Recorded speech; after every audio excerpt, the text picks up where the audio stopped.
El mensaje para hoy se llama Considera estas opciones. Vivimos en un tiempo donde seguir a alguien es muy fácil. Basta con dar un clic, observar de lejos, escuchar por momentos y cuando ya no nos interesa, simplemente dejamos de hacerlo. Esa idea de seguir es superficial, cómoda y carente de compromiso. Pero si no tenemos cuidado, podemos traer esa misma mentalidad a nuestra relación con Cristo. Hay personas que dicen seguir a Jesús. Les gusta escuchar lo que la Biblia dice. Les interesa conocer por cultura. Y por un tiempo parecen estar cerca de Él. Pero la Biblia hace una distinción muy clara. No todo el que sigue a Jesús es un discípulo de Jesús. Ser un seguidor, un simpatizante, es algo externo. Pero ser discípulo es algo interno. Seguir puede ser temporal, pero el discipulado es permanente. Seguir puede no costar mucho, pero ser discípulo implica negarse a uno mismo, tomar la cruz y permanecer. Vivir la vida cristiana no es un estado de inercia, sino un ejercicio constante de obedecer la voluntad de Dios. Él no nos llamó a ser receptores pasivos, sino agentes activos que eligen seguir su camino. Y la semana pasada hablábamos de que la verdad sí importa. Y la invitación era a considerar nuestras opciones, compararlas con el estándar de Dios, comprometernos con su voluntad y confiar plenamente en Él. Bueno, hoy vamos a vernos al espejo para examinar la naturaleza de nuestra devoción a través de contrastes fundamentales. Porque no se trata simplemente de ser buenos, sino de entender si nuestra fe nace de una relación íntima o de una religión externa. De si somos discípulos comprometidos o simples seguidores de milagros. La escritura es tajante en Deuteronomio. Hoy se nos da a elegir entre la bendición y la maldición. Y te invito a que permitas que el Espíritu Santo escudriñe tu corazón y respondas con honestidad a la pregunta que busca definir tu caminar. ¿Por cuál optas? El primer punto que vamos a ver es relación versus religión. Salmo 25, 14.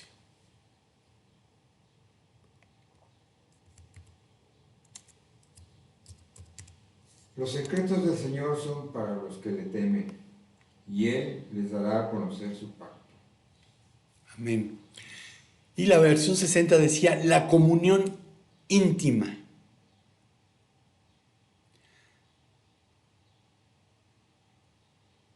Y otra traducción dice, la amistad del Señor está con los que le temen. Dios favorece con su presencia a los que confían y le aman. Porque la palabra que utiliza para comunión íntima es sot, que significa en confianza. Es el acto o estado de intimidad con un enfoque en la confianza, en el secreto de mantener la discreción.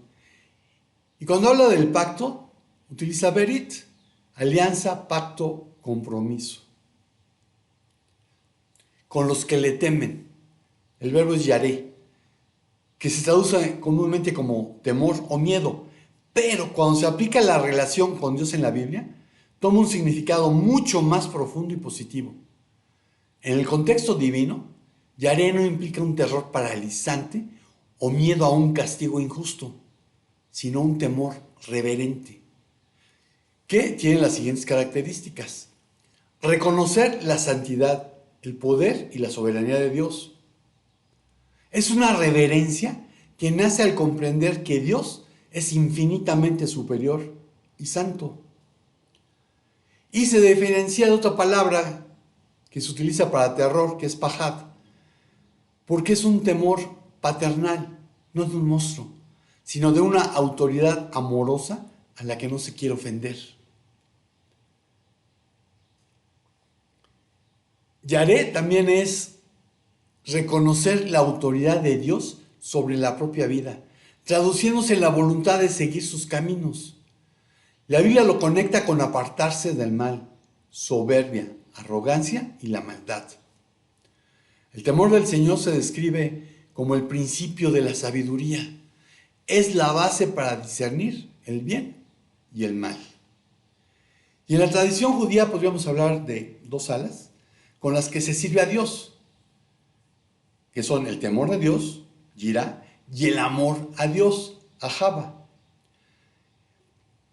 Este es el amor devocional y apasionado hacia Dios que va más allá de un sentimiento y se convierte en una acción constante de entrega y conexión. Yirá nos pone en nuestro lugar, reconociendo que Él es Dios. Pero Ahava nos acerca a Él. Paradójicamente, el resultado de temer a Dios conduce a no temer a nada ni a nadie más. Al reverenciar al Dios Todopoderoso, las amenazas terrenales y espirituales pierden su poder sobre el creyente.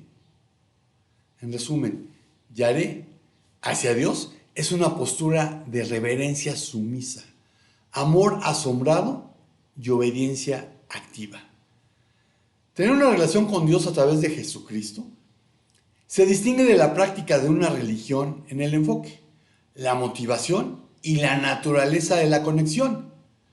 Mientras la religión suele enfocarse en normas y esfuerzos humanos, la relación se centra en el amor y la gracia recibidos. Y estos son algunos contrastes fundamentales. Reglas contra relación. La religión se basa en el cumplimiento de normas, ritos y prohibiciones para agradar a Dios. La relación con Jesús se basa en el amor, la comunión íntima y el conocimiento personal de Él. Esfuerzo humano contra gracia divina. La religión es el intento del hombre por alcanzar a Dios mediante sus méritos. La relación es el resultado de que Dios vino a buscar al hombre a través de Jesús, ofreciendo la salvación como un regalo gratuito. Temor contra la libertad. La religión a menudo produce inseguridad, culpa o temor a no ser suficientemente bueno. La relación con Dios brinda libertad y seguridad, sabiendo que el perdón es completo por lo que Cristo ya hizo. Externo versus interno. La religión se enfoca en las apariencias externas, rituales y la aprobación social. La relación transforma el corazón desde adentro hacia afuera, cambiando los deseos y motivaciones. Rutina contra intimidad. La religión puede volverse rutinaria y mecánica. Ir a la iglesia por costumbre u obligación. La relación es una conexión viva, diaria y personal con Dios como Padre, orando, estudiando la palabra, sirviendo con dones, talentos y recursos. Lejanía contra presencia.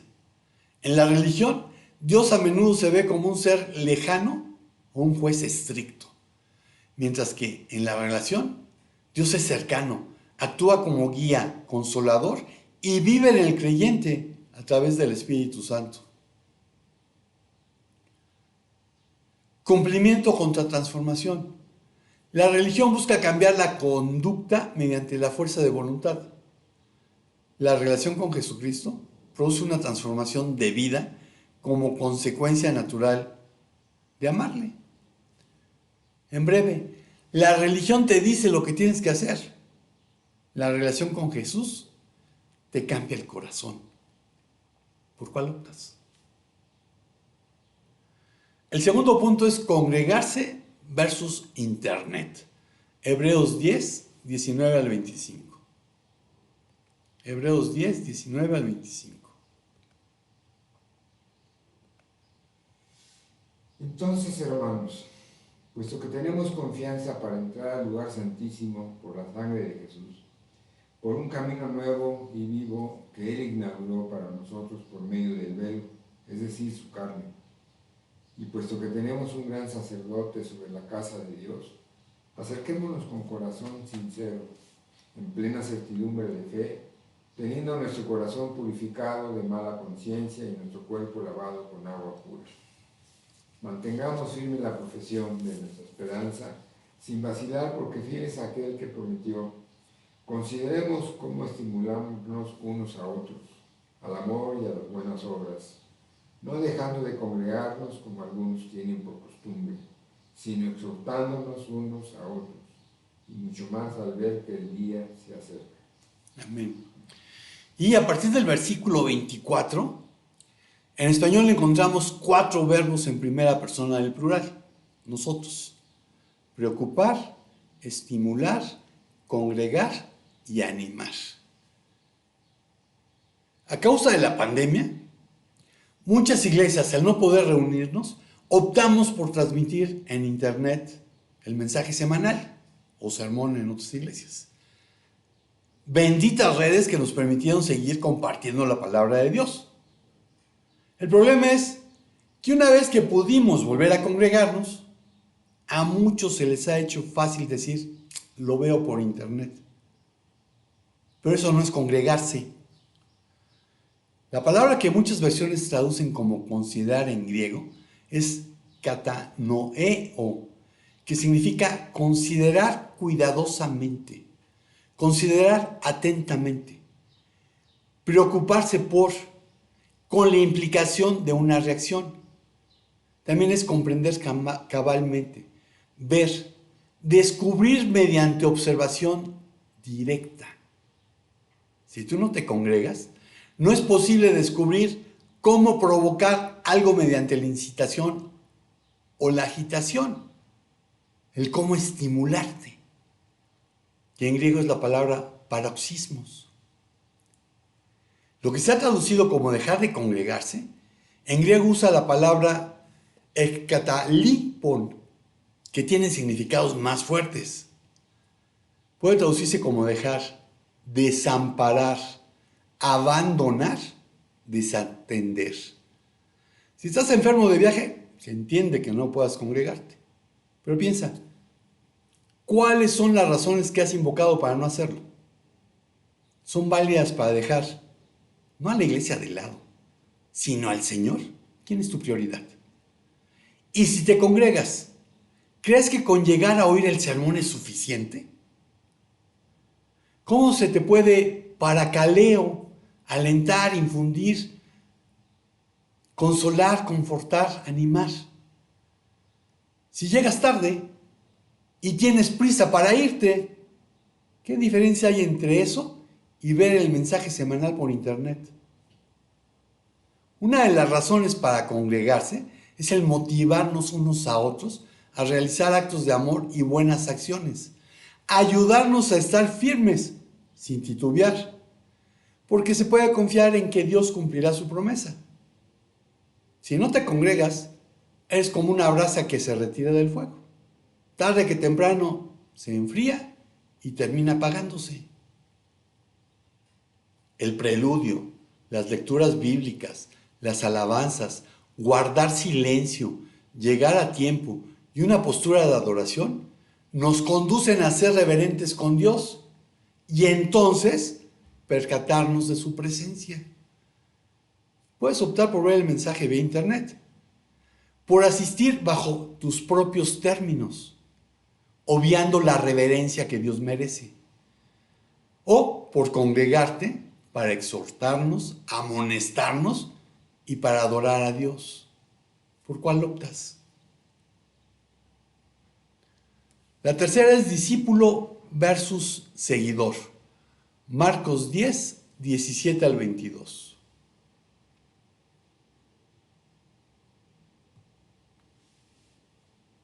Cuando Jesús salía para irse, vino un hombre corriendo y arrodillándose delante de él le preguntó: Maestro bueno, ¿qué haré para heredar la vida eterna? Jesús le respondió: ¿por qué me llamas bueno? Nadie es bueno sino solo uno, Dios. Tú sabes los mandamientos: no mates, no cometas adulterio, no hurtes, no des falso testimonio, no defraudes, honra a tu padre y a tu madre. Maestro, todo esto lo he guardado desde mi juventud, dijo el hombre. Jesús mirándolo lo amó y le dijo, una cosa te falta, ve y vende cuando tienes y da a los pobres y tendrás tesoros en el cielo.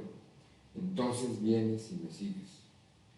Pero él, afligido por estas palabras, se fue triste porque era dueño de muchos bienes. Amén.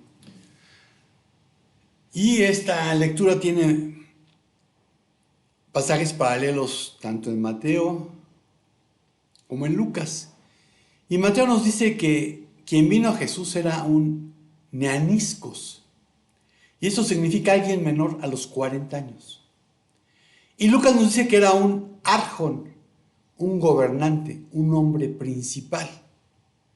Y por su respuesta a Jesús, podemos asumir que conocía la Torá, la ley, como muchos que quizás desde cuna asisten a una congregación, pasando por todos los departamentos que las iglesias tienen conforme a la edad. Y en ese proceso van aprendiendo citas bíblicas e historias de memoria. La invitación que Jesús le hizo fue acoluteo, que significa seguir o acompañar a alguien que toma la iniciativa en determinar la dirección y la ruta del movimiento. Alguien que va guiando. Acompañar como seguidor. También puede ser seguir o ir junto con. Si este hombre hubiese aceptado la invitación de Jesús, habría descubierto que no solo era seguirle, yendo detrás de él, sino a tener su compañía y convertirse en su matitis, discípulo. La invitación de Jesús es la misma que hace a todo el que viene a él, sin importar su cuenta bancaria, posesiones, edad o conocimientos. No solo es acoluteo, seguirle, sino a tener su compañía y convertirse en su matitis, en su discípulo. La diferencia entre un seguidor y un discípulo radica en el compromiso. Además, el discípulo está consciente de la compañía de Jesús, sin importar el camino por el que él le lleve. ¿Por cuál optas? La cuarta la vamos a encontrar en Juan 6, del 1 al 13. Diezmador versus consumidor. Después de esto, Jesús se fue al otro lado del mar de Galilea, el de Tiberias, y una gran multitud lo seguía, pues veían las señales que realizaba en los enfermos. Entonces Jesús subió al monte y se sentó allí con sus discípulos. Estaba cerca la Pascua, la fiesta de los judíos. Cuando Jesús alzó los ojos y vio que una gran multitud venía hacia él, dijo a Felipe, ¿dónde compraremos pan para que coman estos? Pero decía esto para probarlo, porque él sabía lo que iba a hacer. Felipe le respondió, 200 denarios de pan no les bastarán para que cada uno reciba un pedazo. Uno de sus discípulos, Andrés, hermano de Simón Pedro, dijo a Jesús, aquí hay un muchacho que tiene 5 panes de cebada y 2 pescados, pero ¿qué es esto para tantos? Hagan que la gente se siente, dijo Jesús. Y había mucha hierba en aquel lugar, así que se sentaron. El número de los hombres era de unos 5,000. Entonces Jesús tomó los panes y, habiendo dado gracias, los repartió a los que estaban sentados, y lo mismo hizo con los pescados, dándoles todo lo que querían. Cuando se saciaron, dijo a sus discípulos, recojan los pedazos que sobran para que no se pierda nada. Ellos los recogieron y llenaron 12 cestas con los pedazos de los 5 panes de cebada que sobraron a los que habían comido. Amén. La Nueva Traducción Viviente dice, aquí hay un muchachito que tiene 5 panes de cebada y 2 pescados. La palabra usada en griego es pedarion, que es un niño, normalmente menor de la edad de la pubertad. O sea que este muchachito tenía menos de 9 años. Y lo más importante, tenía la disposición a compartir sus 5 hogazas de pan de cebada. La palabra que usa en griego es artos, un pan relativamente pequeño y generalmente redondo. Hoy diríamos que tenía 5 bollos y 2 pescados. La palabra que utilizaron fue opsarion. Y aquí el detalle de que eran panes de cebada es clave, porque ese era el grano más barato, consumido comúnmente por los pobres en esa época. Y cuando habla de los pescados, la palabra que utilizaron es porque probablemente eran pececillos pequeños, conservados en salazón o secos, que se solían comer junto con el pan. Bueno, piensa en unos charales, porque estos pececitos se usaban como condimento. Y Andrés actúa con realismo lógico. ¿Pero de qué sirven? Aunque tiene la provisión en sus manos, la ve insignificante ante la magnitud de la necesidad. Andrés se enfoca en la limitación, no en la posibilidad. Pero Jesús invita a dar lo poco que se tiene para ver lo que Él puede hacer. Jesús tomó lo poco que ese muchachito ofreció.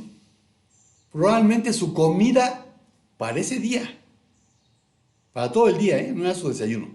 Debe haber sido la comida de todo el día porque era pobre. Y después de que Jesús dio gracias a Dios, el milagro sucedió.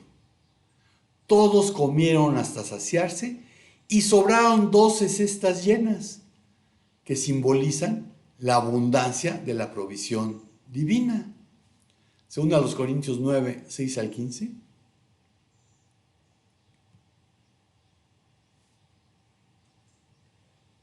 Pero esto digo, el que siembra escasamente, escasamente también segará, y el que siembra abundantemente, abundantemente también segará.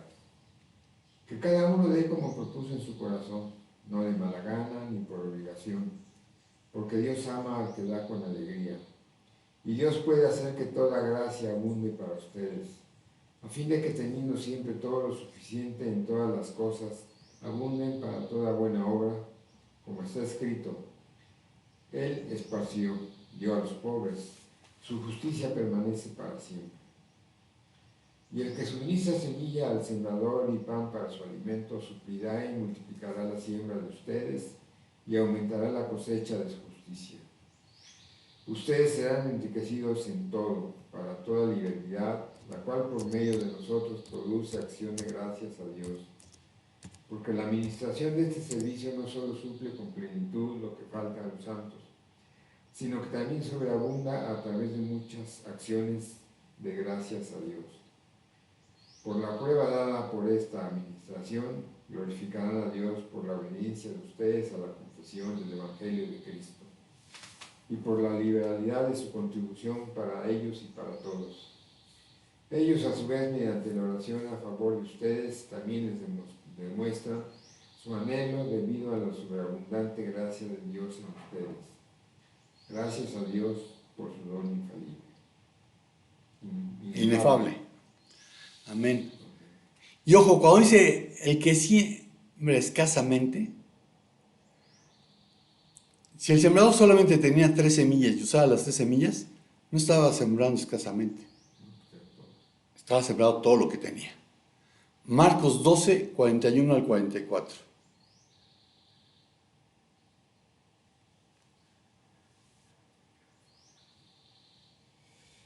Jesús se sentó frente al arca del tesoro y observaba cómo la multitud echaba dinero en el arca del tesoro, y muchos ricos echaban grandes cantidades. Llegó una viuda pobre y echó 2 pequeñas monedas de cobre, o sea, un cuadrante. Y llamando Jesús a sus discípulos les dijo: en verdad les digo que esta viuda pobre echó más que todos los contribuyentes al tesoro, porque todos ellos echaron de lo que les sobra, pero ella de su pobreza echó todo lo que poseía, todo lo que tenía para vivir. Amén. Echó 2 blancas, un cuadrante. Y la blanca era la moneda más pequeña en aquel tiempo. El niño, como la viuda, compartió todo lo que traía, no lo que le sobraba. Y es como cuando la gente da limosna. Generalmente lo que entienden por limosna es dar lo que traigo en el bolsillo. Tengo unas moneditas, un chicle y quizás un tornillo. Bueno, pues eso lo doy. Bueno, probablemente en el catolicismo eso se entendía por limosna. Pero en la Biblia la limosna tiene un significado bien diferente. Dios pide el diezmo. Y todo el mundo piensa en dinero. No, el diezmo es el 10% de tu vida. Porque cuando estás trabajando, lo que estás haciendo ahí es meter parte de tu vida. ¿Cuánto es el diezmo? No sé. ¿Ganaste 100 pesos? Pues el diezmo son 10. ¿Ganaste 10 millones? El diezmo es 1 millón. Y esa no es negociable. Dios te pide el diezmo. Lo que hagan con el diezmo, eso no es asunto tuyo. Tú ya cumpliste con Dios. Bueno, después del diezmo, siguen las ofrendas. Esas son voluntarias. Tú decides cuánto das de ofrenda. Pero lo que tú das de ofrenda no es algo que estés necesitando para vivir. Por decir algo, tú necesitas para vivir 10,000 pesos. Ya diste 1,000 de diezmo, te quedan 9,000. No, corrijo, porque no va a quedarme bien el ejemplo. Tú ganas 10,000 pesos, diste 1,000 de diezmo, te quedan 9,000. De esos 9,000, tú necesitas 6,000 para vivir. Te quedan 3,000. Si de esos 3,000 tú decides dar 500, está bien. No los necesitas para vivir. Quizás de lo que ahorras para vacaciones o cualquier otra cosa. Pero si tú dieras de los 10,000, 1,000, te quedan 9,000, necesitas 6,000 para vivir. Y resulta que Dios te mueve a dar 7,000. 1,000 que estás dando, ya los necesitabas para vivir. Bueno, ese extra que estás dando es una limosna. Cuando yo doy una limosna es no solo el diezmo, no solo la ofrenda, es dar de lo que ya necesito para vivir. Bueno, la viuda dio todo lo que tenía. El muchachito dio su comida de ese día.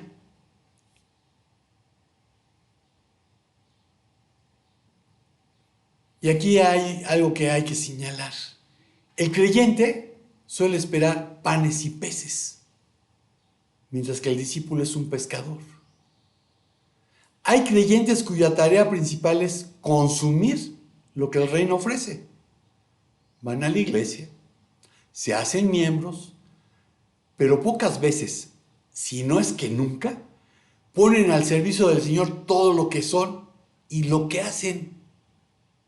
Pues ni siquiera lo que es más fácil, que sería diezmar y ofrendar, están dispuestos a dar. El discípulo toma nota de lo que Jesús puede hacer con una ofrenda, pero quien no lo es, solo espera recibir. Y déjame que te diga algo, no verá cómo es que el Señor abre las ventanas de los cielos para derramar una bendición sobreabundante. Malaquías 3, 10 al 12.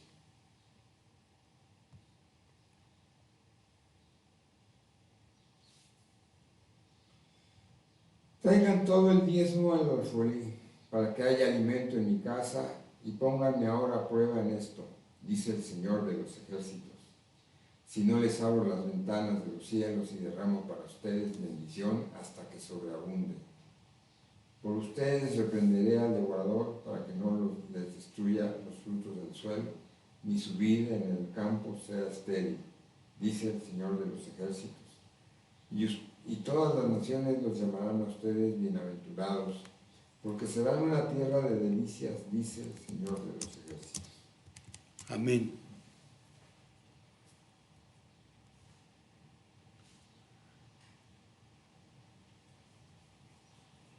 Malaquías hablaba de cosechas abundantes, de proteger de insectos y enfermedades. Bueno, hoy en día no somos una sociedad agrícola. Lo que puedes aplicar hoy en día es que tus negocios, tu salario te va a rendir. Que Dios te va a librar de enfermedades, te va a librar de asaltos, te va a librar de una serie de cosas. Y esperemos que también te libre del fisco ratero. Sin embargo, el contexto de Malaquías era un contexto en el que estaba recriminando a la nación porque no había diezmado. Y repito, el creyente espera panes y peces. El discípulo es un pescador. El creyente está esperando recibir. El discípulo busca dar. ¿Por cuál optas? La última la vamos a encontrar en Hechos 1:8. Esa es la conclusión. Testigo contra espectador.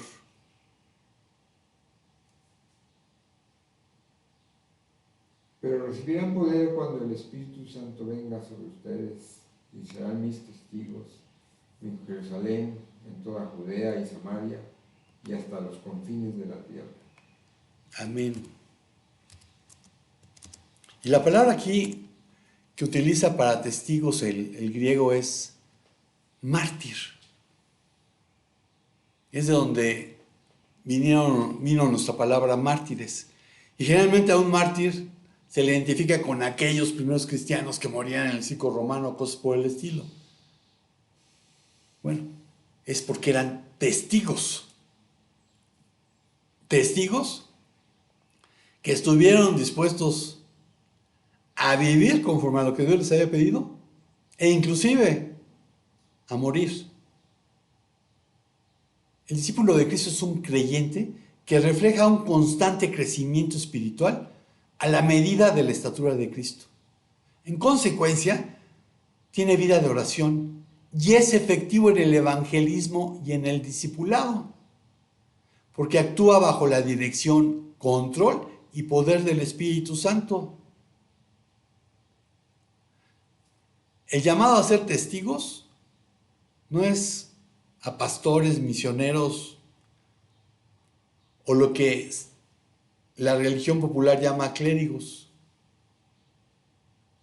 Realmente no hay clérigos ni laicos. Todos fuimos llamados a servir a Dios. Todos fuimos llamados a ser testigos, a ser mártires. Jesús dijo, si me amáis, guardad mis mandamientos. Así que escucha bien, hoy te doy a elegir entre una bendición y una maldición. Recibirás bendición si obedeces los mandatos del Señor tu Dios, que te entrego hoy, pero recibirás maldición si rechazas los mandatos del Señor tu Dios y te apartas de Él y rindes culto a dioses que no conocías.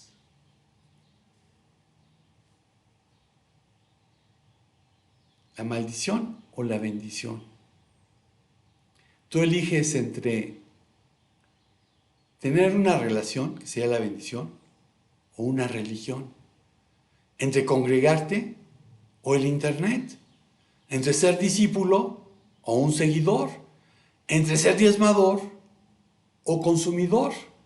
Entre cumplir con la gran comisión o seguir guardando silencio.